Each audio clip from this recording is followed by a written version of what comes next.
the Manhattan Aries suddenly realized ever since I'd walked in on her engagement party with her childhood sweetheart, her boyfriend, who reared of poverty from head to toe, hadn't come to bother her for 3 months. I had even vanished from the office. She asked her assistant out of curiosity, "Where's Ethan? How come he hasn't been to work lately?" A flicker of surprise crossed the assistant's eyes. "Miss Sterling, you don't know? Ever since Ethan caused a scene at your engagement party after he was thrown out by the bodyguards, he quit. I heard his sister passed away not too long ago because he couldn't scrape together the money for her surgery. It's true what they say. What goes around comes around." The color drained from Chloe's face in an instant. She never imagined that, on the day of her engagement party with her first love, I had genuinely come to her for help with my sister's surgery fees, not to crash her party.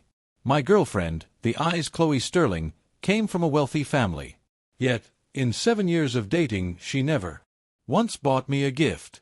After accepting my proposal, she returned the diamond ring I bought her. When it was time to get our marriage license, she even said the $10 processing fee was too expensive and we should just forget it.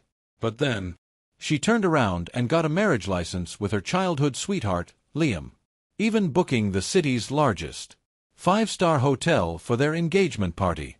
My sister, who had just undergone a heart transplant, couldn't handle the shock and relapsed. I got on my knees and begged my girlfriend to return the salary I'd given her for years so I could pay for my sister's medical bills. But she, arm in arm with Liam, pretended not to know me, saying she wasn't some wealthy philanthropist and had her bodyguards throw me out. Later, I watched helplessly as my sister died to the sound of New Year's Eve fireworks. I handled her final arrangements all by myself and in the process accepted a job offer from a major tech firm that had reached out to me. When I went home to get my passport, my girlfriend, who was in a great mood after making the rounds with Liam's family, thought I was just playing hard to get. For the first time ever, she was generous. "Stop pretending," she said. "Your sister's fine. Worst case, I'll give you a wedding." Let her have her moment of vanity, too. She didn't know that from the moment my sister died, I had already decided I was done with her. I had just picked up my passport when a slender, pale hand snatched it away from me. "What are you looking for so intently? You didn't even notice I was home." My girlfriend, Chloe, had just come in from the cold, the tip of her nose bright red. When she saw it was a passport, the slight smile on her lips vanished and her perfect brows furrowed. "What do you need a passport for? Are you planning on leaving the country? I already told you Liam's family was pressuring him. Getting the license was just to get them off his back. We'll get it quietly annulled later." Without looking up, I coldly snatched the passport back. She clenched her icy hands into fists. The old me would have immediately asked if she was cold, gotten her a heating pad, and poured her a cup of hot tea. But today, I was unnaturally cold. She stood on her toes, placing her hands on my shoulders. A chill radiated from her, forcing me to look her in the eye. "Ethan, you're being way too jealous. Did you forget how many high society people were there? If word got back to my mother, we'd both be in deep trouble." I let out a self-deprecating laugh.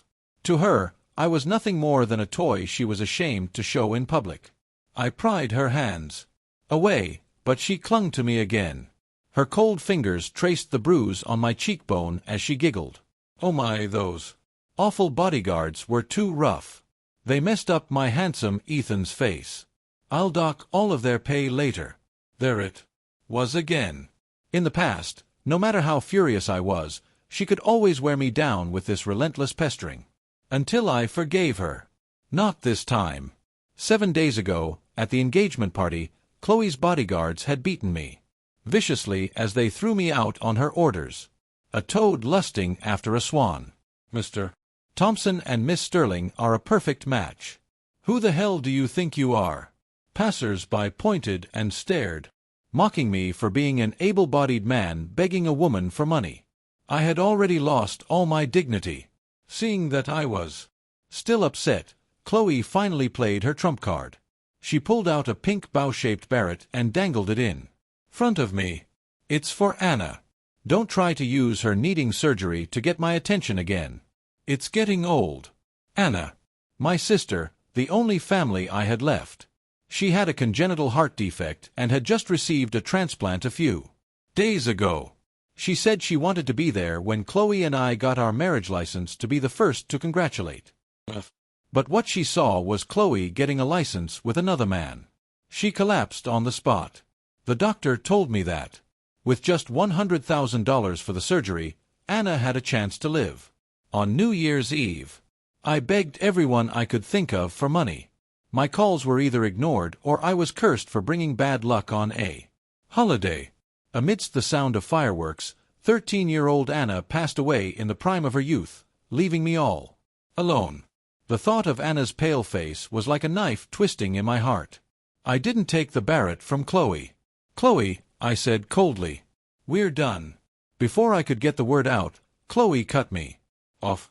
All right. You and Anna are celebrating the holidays.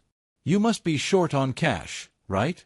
With a few taps on her phone, she sent me $200. "Consider this money for Anna's supplements. You don't need to write me an IOU for this one." It was ridiculous. She was so afraid I was after her money that she made me hand over my entire paycheck, doing out an allowance only after she approved my expenses. Every time she sent me money, she required me to write an IOU. After 7 years together, I was massively in debt to Chloe.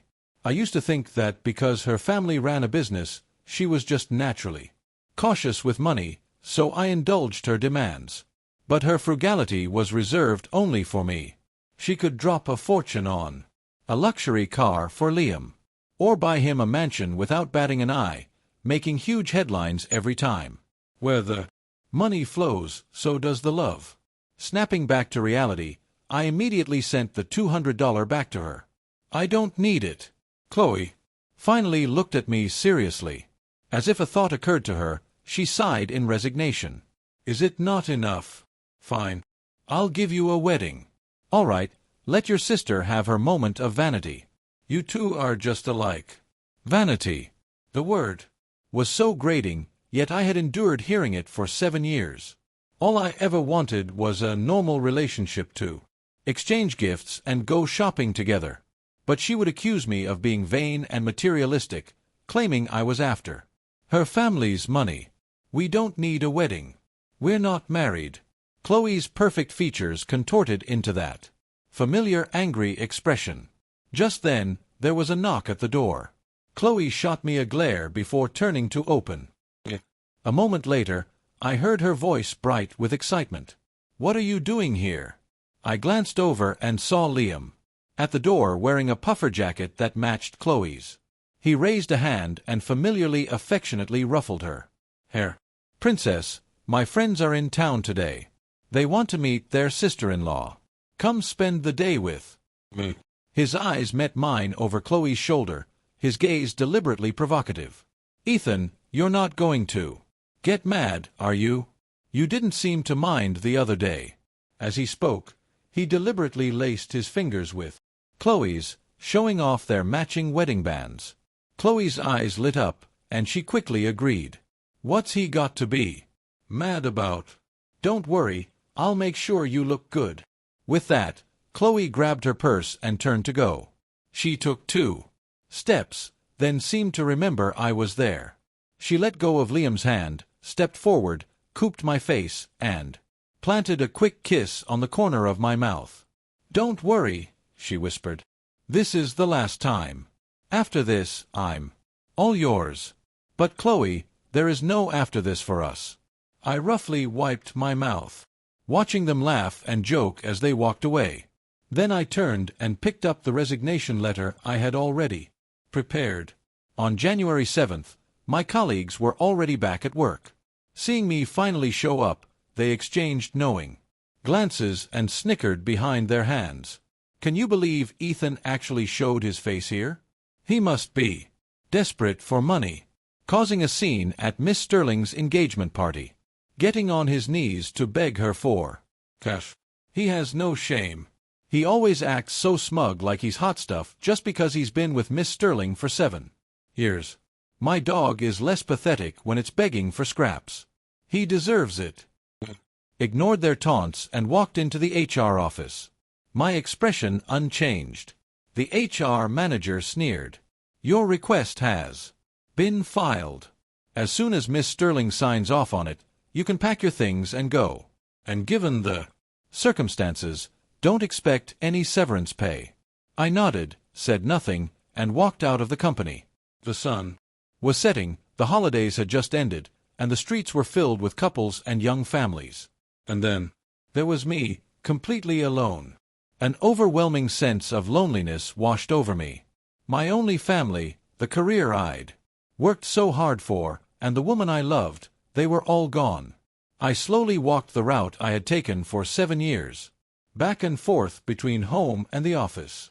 Suddenly, memories came flooding back. The year I was a freshman in high school, my parents died in a car crash. Vicious relatives took all the settlement money, leaving me to care for my 1-month-old sister, Anna, all by myself. Later, when Anna was 6, she met Chloe, who was volunteering at the hospital. Anna started looking up to her like a big sister. That's how Chloe and I first crossed paths. I was just a college student back then, working multiple jobs just to get by. It was Chloe who offered to help look after Anna, frequently sending me updates about her. Every time Anna's condition took a turn for the worse, Chloe would be there to hold me as I fell apart, comforting me and promising she would always be by my side. She really did love me back then. She wanted to be with me every single day. Even when I was dressed in simple clothes, she would lace her fingers through mine and proudly introduce me to everyone. This is my boyfriend. Isn't he handsome? He's the most perfect boyfriend in the world. But gradually, she began to look at me with suspicion. Afraid I was after her family's fortune, she demanded I hand over my entire salary for her to manage. Later, her need for control became suffocating. I couldn't even ask for $5 to buy a pack of cigarettes without her getting suspicious. Then 3 months ago, the day Liam came back to the country, she happily bought him a luxury car and spent a fortune to display a 7-word message on every digital billboard in the city. Liam Thompson. Welcome home. That was the first night she ever stayed out. When I showed up with the police to find her, she was drunk, clinging to Liam's arm and acting cute. When we were 5, you put that little red veil over my head and said you'd marry me. Why didn't you keep your promise? A chill went down my spine. After she sobered up, we had a massive fight. I demanded to know who she was really in love with. She just said I was overthinking things, that I was asking a question I already knew the answer to, that if it weren't for Liam, our paths would never have even crossed. The Cold War between us only ended the day Liam posted on Facebook that he was thinking about getting married. Suddenly, Chloe came to me and asked if I would marry her. And like a fool, I was ecstatic. I thought she had finally chosen me. I got down on one knee and proposed. This ridiculous relationship was finally coming to an end. Snapping out of it, I realized I had walked a long, long way without noticing. I heard a commotion nearby. Chloe, you can't back out of a there. Our boy Liam is waiting at the entrance of a karaoke bar not far away. A group of people had surrounded Chloe. With her eyes squeezed shut, she yelled, I, Chloe Sterling, love only Liam Thompson. She shouted it 3 times, her voice growing louder and more certain with each repetition, drawing the attention of everyone on the street. Then, blushing, she buried her face in Liam's chest. Liam naturally wrapped his arms around her. The crowd roared with approval. The mood is right. Give her a kiss. Chloe froze for a second. Liam quickly tried to smooth things over. Hey, don't push it. You know she gets shy. Before he could finish, Chloe grabbed his tie, pulled him down, and kissed him. It was brief, just a touch of their lips. Chloe's eyes were open, staring deeply into Liam's, as if trying to burn the moment into her memory. Her expression full of happiness and contentment. It was as if that one kiss was all she had ever wanted. A second later, as if afraid he'd get the wrong idea, the tips of her ears turned red, and she forced a calm expression. I lost my balance. Before Liam could respond, she spoke again, rushing her words. It's getting late. I should get home for dinner. My mom will be calling. Love is a hand that reaches out only to pull back. That painful carefulness said it all. We were only about 40 feet apart. The cold wind cut through me, taking my already shattered heart and grinding the pieces into dust. Chloe was rushing along with her head down and bumped right into me. She looked up, and when she saw my face, her pupils constricted. Sorry, I cut her off. It's fine. Then I turned to walk away, pulling out my phone to call an Uber. Behind me, I heard the confused voices of the group. That guy looks familiar. Chloe, isn't that the beggar who got on his knees and asked you for money at your engagement party? He didn't try to pickpocket you just now, did he? You should check your purse. Chloe said nothing to defend me against their slander. When I got back to my place, I took out my phone to pay for the ride. A notification from the airline app popped up on my screen. Your ticket for the flight from New York to Houston has been confirmed. The flight departs tomorrow at 3:00 p.m. Please plan accordingly. I sent a screenshot to the HR representative from the tech firm. Before I could type anything, the HR rep replied excitedly. Ethan, we're all looking forward to it. We'll be ready to welcome you tomorrow. My expression softened. I grabbed the suitcase I'd already packed and headed for the door, not wanting to spend another second in that apartment, but I ran right into Chloe. She frowned and slammed the door shut. Ethan, where are you going? Liam, who was right behind her, said with false sincerity. Ethan, don't get the wrong idea. Chloe was just putting on a show to protect my reputation. Please don't fight with her over me, and don't run away from home. I couldn't be bothered to listen to any more of it. Chloe, we're over. Chloe was about to call me jealous, but my words stopped her. She stared for a second, her eyes widening in disbelief. Break up? You want to break up with me just because Liam and I were putting on an act? Ethan, do you still want that wedding or not? She must have still thought I was so madly in love with her that she could threaten me with a wedding. In the past, that threat would have worked. I would have humbled myself and begged her to stay with me forever. Now I just laughed mockingly. Chloe, you and I have nothing to do with each other. What wedding are you talking about? Nothing to do with each other. Chloe's face flushed with anger. That's not what you said a month ago when you proposed. You said you'd protect me forever. You bought me a diamond ring. As she spoke, she started digging through her purse, looking for the ring to shove in my face. I said calmly, don't bother looking. You sold it at a pawn shop for $1,200 and used the money to buy Liam a tie for your date. Over our 7 years together, almost every gift I'd ever bought her, paid for with money I earned from part-time jobs and scrimping and saving, she had sold. She'd say they were too cheap to wear in public, then tell me not to be mad because she was mine anyway. I used to find her shrewd, materialistic side charming. Now it just disgusted me. She simply didn't care about my love. Chloe's chest rose and fell rapidly. Her eyes darted around the apartment as she mumbled. So there's no ring. There's still the things you bought me, the things I bought you, she trailed off, her expression turning sour. Because she realized she couldn't find a single thing in our home that proved we were a couple. Liam, enjoying the show, decided to stir the pot. Come on, Ethan. Stop making a scene. Chloe pays for everything for you. You should be more understanding and support her. She's at a critical point in taking over the company, so don't cause any more trouble. That was all the encouragement Chloe needed. She crossed her arms and sneered. Liam's right. Ethan, can you stop being so short-sighted? Once I Inherit the company. I can buy you anything you want.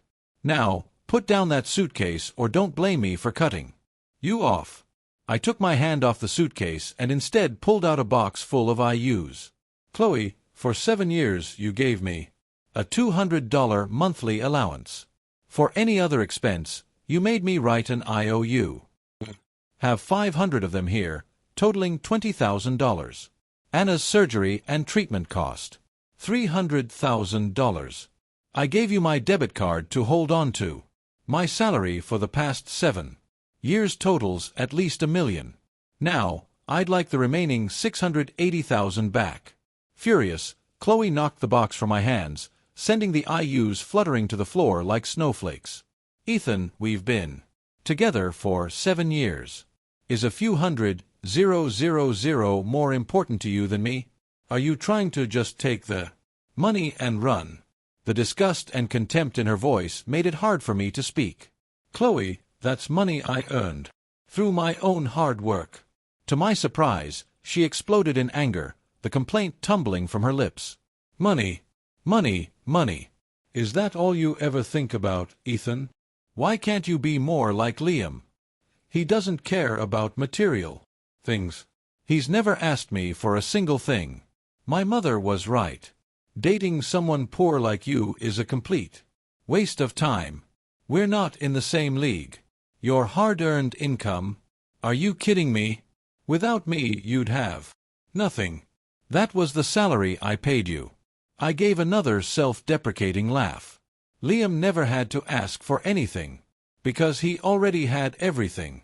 All he had to do was exist, and Chloe would hand him the world on a silver platter, her heart included.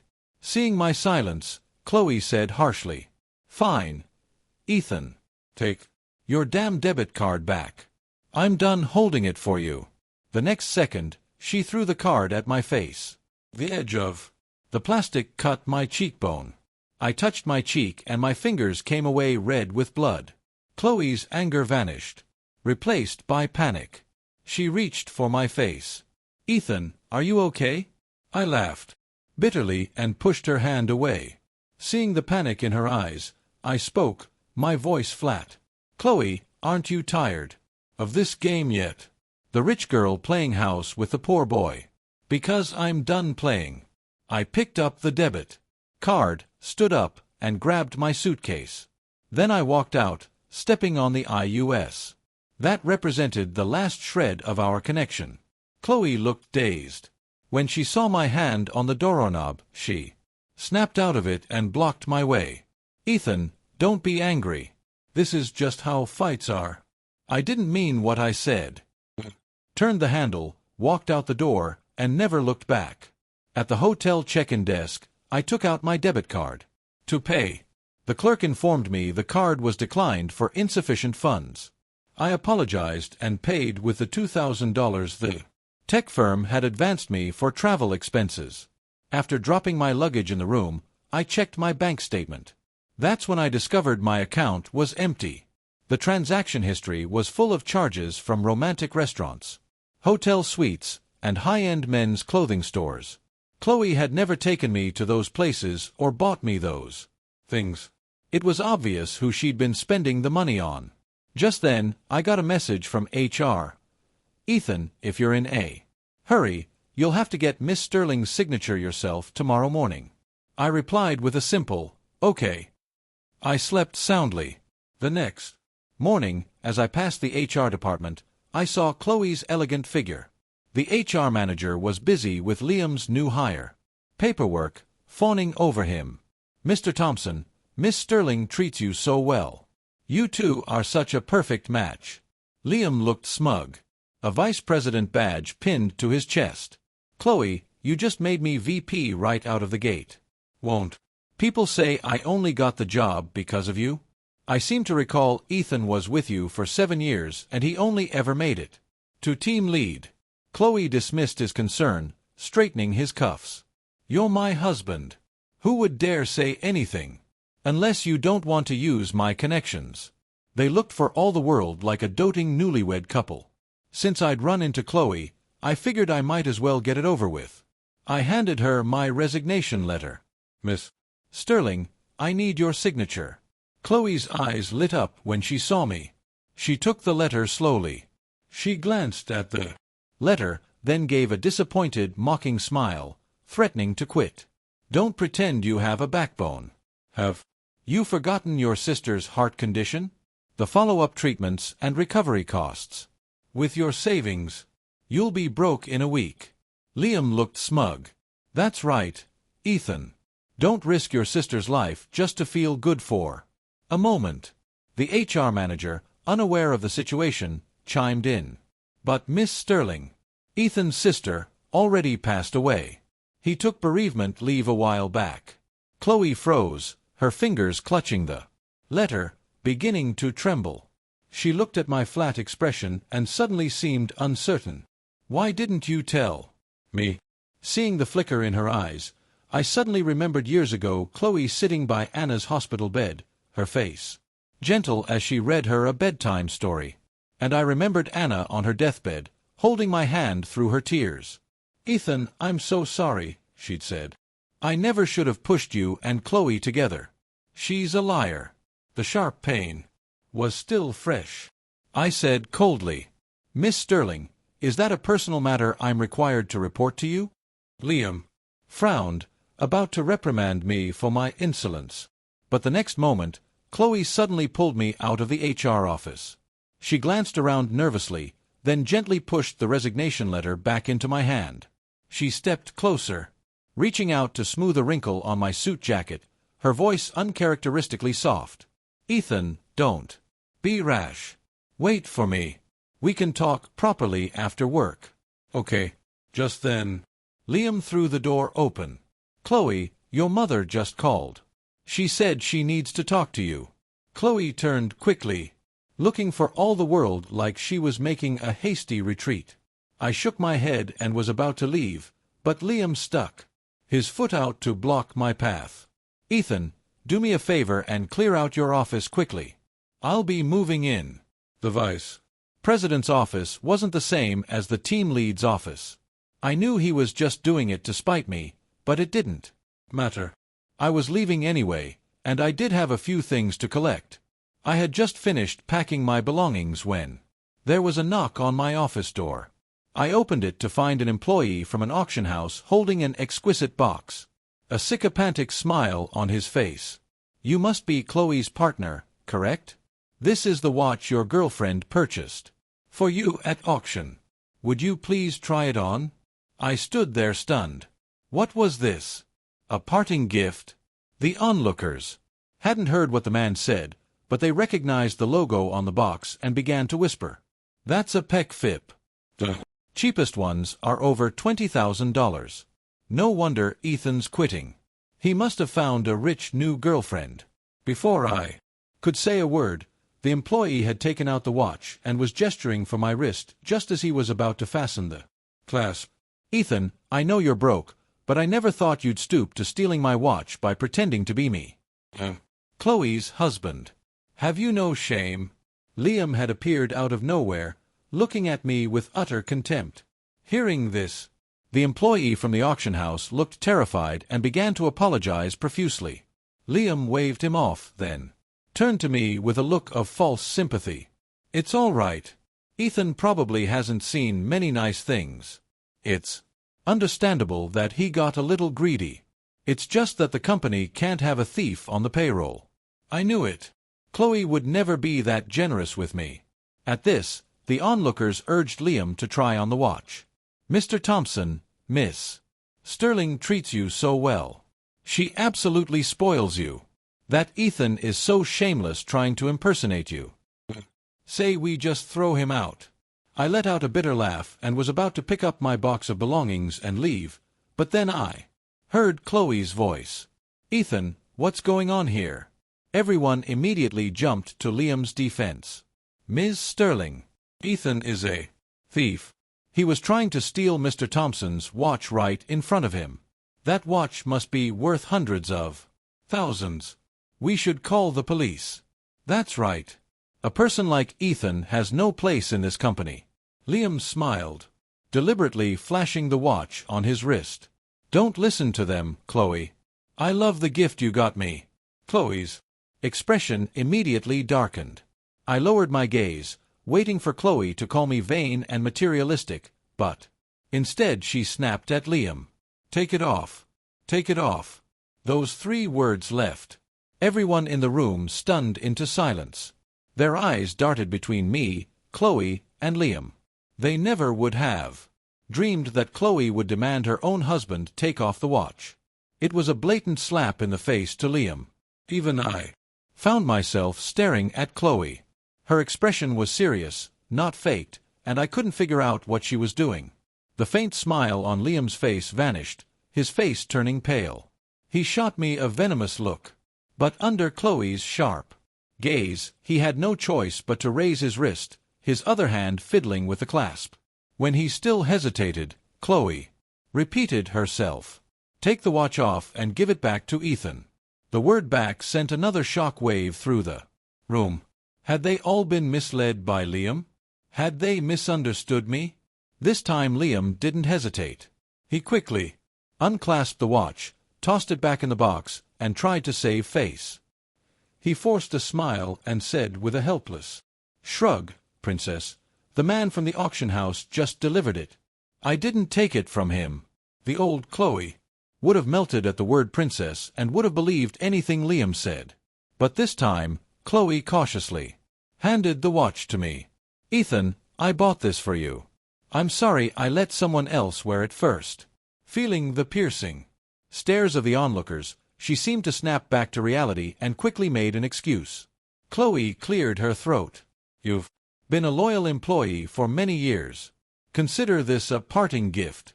I let out a bitter laugh. No matter what other people thought would always be most important to Chloe.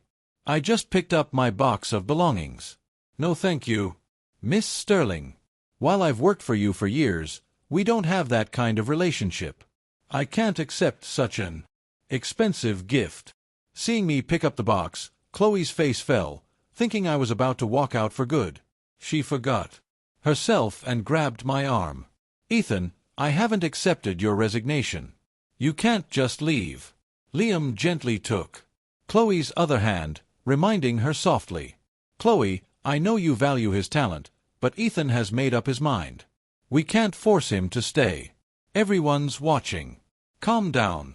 Her grip on my arm loosened. I could see the conflict in her eyes. Finally, she spoke to me in a low voice. Ethan, didn't we agree? We'll talk properly after work. I frowned. Looking at her, I honestly had no idea what she was trying to do. I wasn't so arrogant as to think she was still in love with me and couldn't let me go. More likely, she just wanted to have it both ways. But I was done. I wasn't going to be her backup plan anymore. So, I put down the box and held out the resignation letter once more.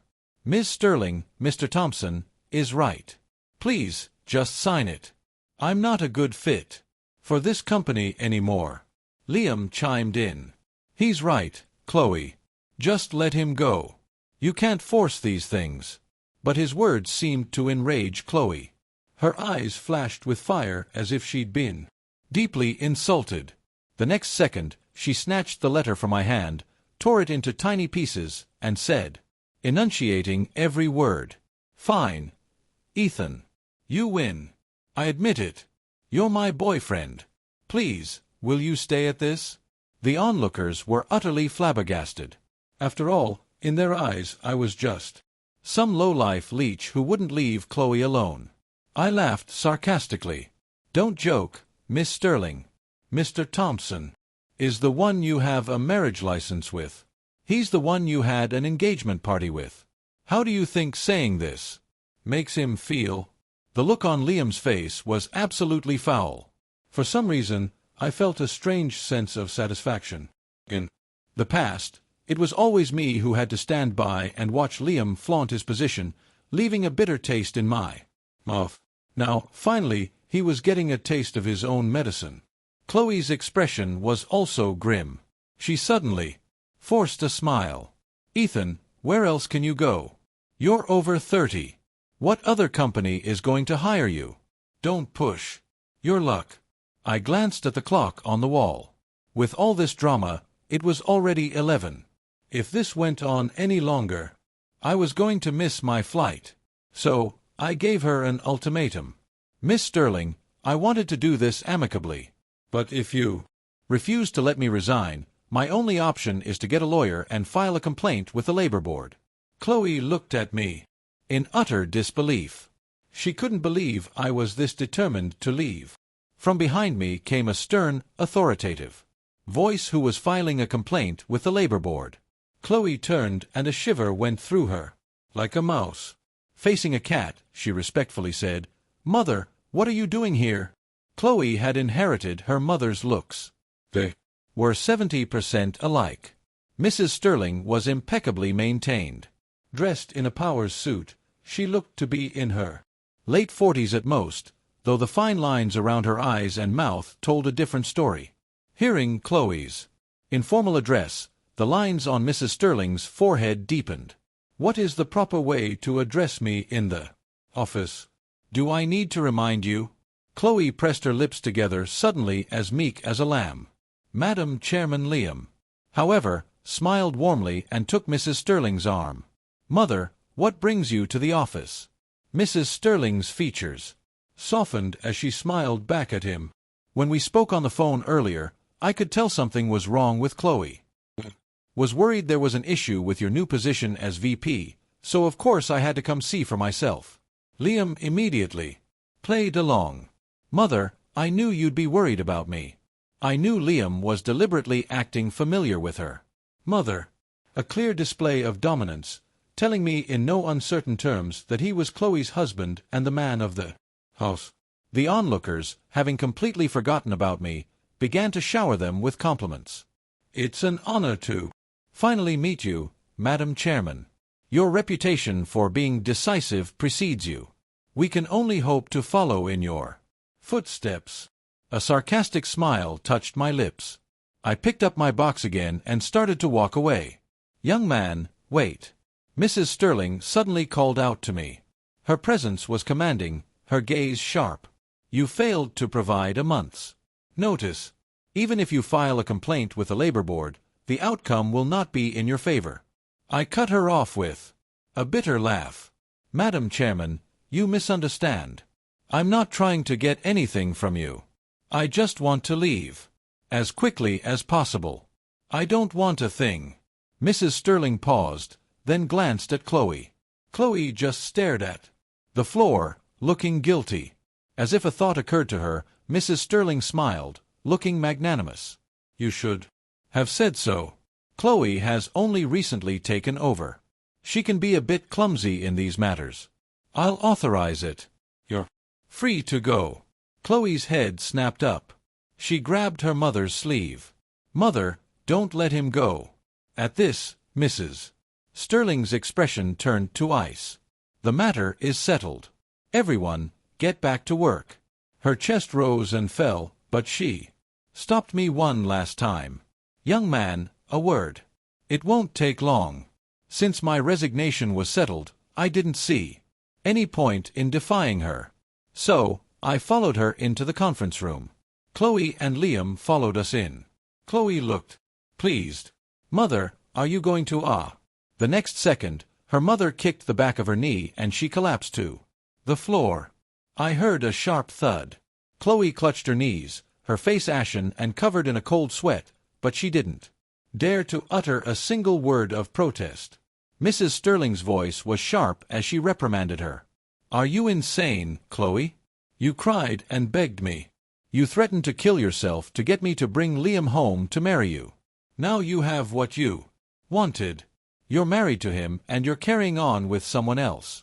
You can't have it both ways." She shoved Chloe. "Apologize to Liam right now and promise him this will never happen again." I let out a bitter laugh. So, for the entire 7 years we were together, she had never given up on the idea of being with Liam. From start to finish, I was just a way for her to pass the time. Liam made a show of helping Chloe up, saying placatingly, "Mother, it's all right. It's my fault for staying away so long. Chloe will settle down now," but Chloe, her lips trembling, just said, No, it's not like that. Mother Ethan was with me for 7 years. Her words were a jumbled mess. For a moment, I don't think even she knew why she was so insistent. She was finally officially with the man she'd always wanted. Why wasn't she happy? Watching this scene unfold, I felt an unexpected sense of calm. I knew Mrs. Sterling wasn't putting on this show for my benefit to prove she was a strict mother, disciplining an unruly daughter. Sure enough, a moment later, Mrs. Sterling took out her checkbook, wrote out a check, and handed it to me. She was a small woman, but she looked down her nose at me with an air of arrogance. Stop playing games. Take the money and get away from my daughter. The farther the better, and never come back. Chloe froze. I silently counted the zeros on the check. $10 million. A full $10 million. If only Anna could have had this money when she was so sick, but it was too late. I gently took the check. The light in Chloe's eyes faded as if all the strength had drained out of her. But I just tore the check in half, placed the pieces on the table, and said calmly, "I don't need it, Madam Chairman. I've already bought a plane ticket. I'm leaving today, and I'm never coming back." A flicker of surprise crossed Mrs. Sterling's face, but she quickly masked it and nodded. She took out her phone and tapped the screen a few times. A moment later, a notification pinged on my phone. My employment had been terminated. When I walked out of the room, all eyes were on me. Mrs. Sterling had a firm grip on Chloe's arm, a practiced smile on her face. "Chloe and Liam have been having a little spat lately. If she said anything odd, I trust you all will be discreet. It was all just a misunderstanding." The onlookers all nodded with knowing looks, murmuring their understanding. I took the opportunity to slip away, head downstairs, grab my luggage, and call a cab to the airport. I got to the airport with 10 minutes to spare before boarding. I breathed a long sigh of relief. I'd wasted some time, but at least things were back on track. But then my phone started blowing up with calls from Chloe. I'd hang up and she'd immediately call back, sounding frantic. I just blocked her number. A second later, she started bombarding me with IME messages. "Where are you? Which airport? What flight are you on?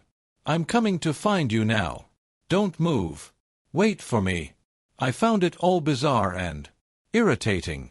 So, I typed out a reply. "Chloe, we're over." Then I blocked her there, too. After a short wait, the boarding announcement came over the airport's PA system. The flight was crowded. I dragged my suitcase to the back of the line. Just as I was about to scan my ticket, I heard a commotion behind me. I instinctively looked to where everyone was staring, and then a small figure crashed into my arms. Chloe was clinging to my waist for dear life. She must have run because she was panting heavily. When she looked up and saw me, a wide smile spread across her face. "Ethan, let's run away together." Her face was flushed from the run and her hair was a mess, falling around her shoulders. In the dead of winter a chill radiated from her. The face I used to never tire of looking at now just made my stomach turn. I frowned and pushed her away, trying to keep my voice low. "Chloe, get a grip. You have a husband. You have a career. Stop this nonsense." But Chloe was running on pure adrenaline. She clung to me again like an octopus. "No, Ethan. I don't want Liam. I don't want the company. I don't want the inheritance. Let's just run away together to somewhere my mother can never find us."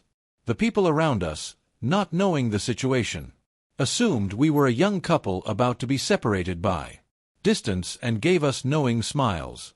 "Hey man, your girlfriend really doesn't want you to go. Why don't you just take her with you? Yeah, a career is important, but so is love. You don't find good women like that every day." Hearing this, Chloe blushed, her voice growing even softer. "Ethan, you have no idea how scared I was when you left. I really thought I was never going to see you again." Her words were sweet. The old me would have been a complete mess hearing that, But now I just said calmly, "Aren't you afraid of your mother?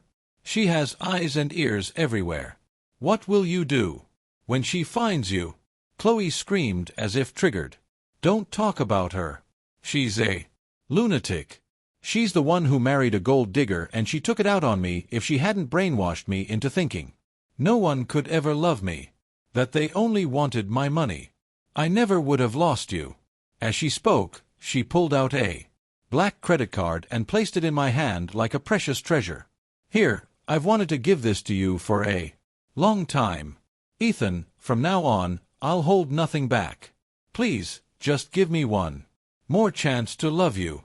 I knew that Chloe's breakdown today was the result of years of pent-up frustration from living under her controlling mother's thumb, finally exploding. For all the years I tried to help her heal, I had failed to get her to overcome her demons, failed to get her to truly open her heart to me. I shook my head inside. I tucked the credit card back into her pocket, then pulled out my phone to call security. Just then, another group of people entered the terminal. Mrs. Sterling was at the front with Liam right behind her. Behind them, a dozen bodyguards in black suits stared menacingly at Chloe. First, Chloe clung to me, but with just a look and a crook of her finger from her mother. A shiver ran through her, and she obediently went to her. Mrs. Sterling gave me a cold, humorless smile. "Ethan, I've spoiled Chloe rotten. Don't pay her any mind. I hope you have a pleasant trip."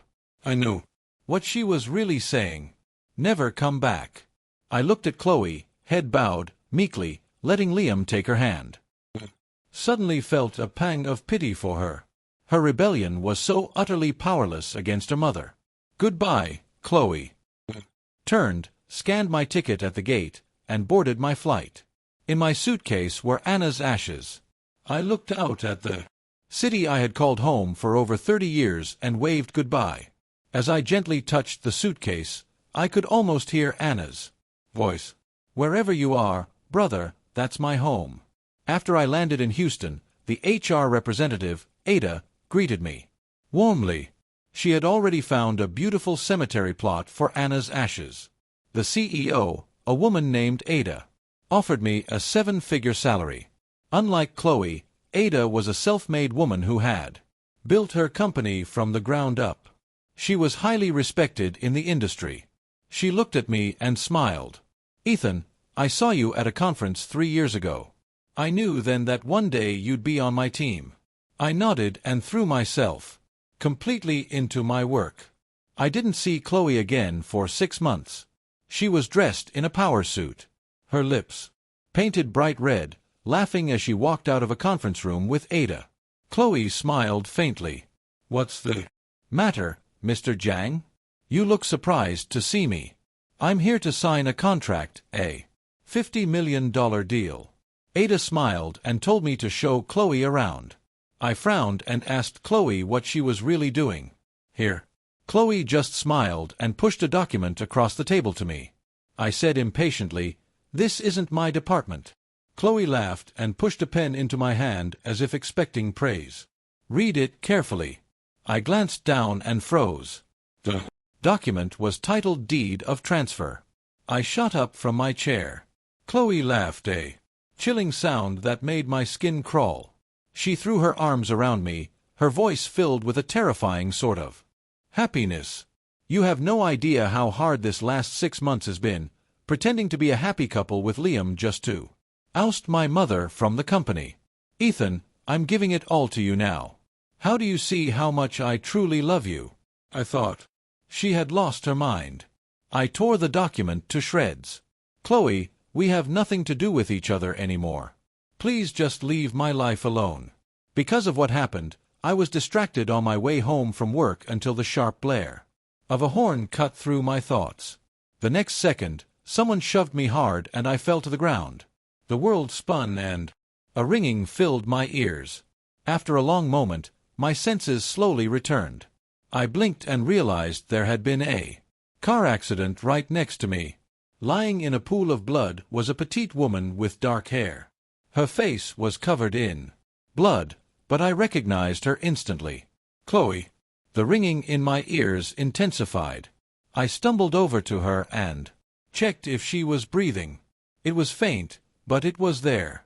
Luckily, there was a hospital nearby, and the ambulance arrived quickly. The police came and took my statement.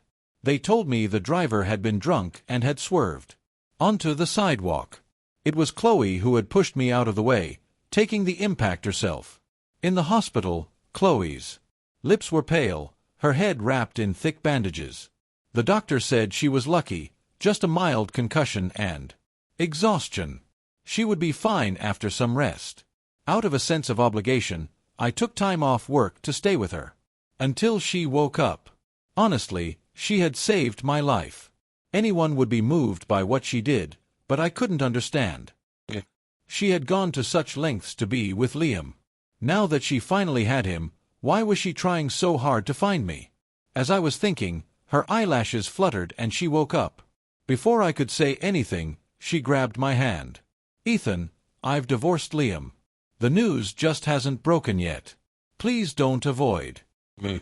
The emotional turmoil gave her a splitting headache and she squeezed her eyes shut, but she still held onto my hand tightly as if she was afraid I would run away. I found it almost funny. "Chloe, is marriage just a game to you?" After I spoke, I gently placed her hand back under the blanket.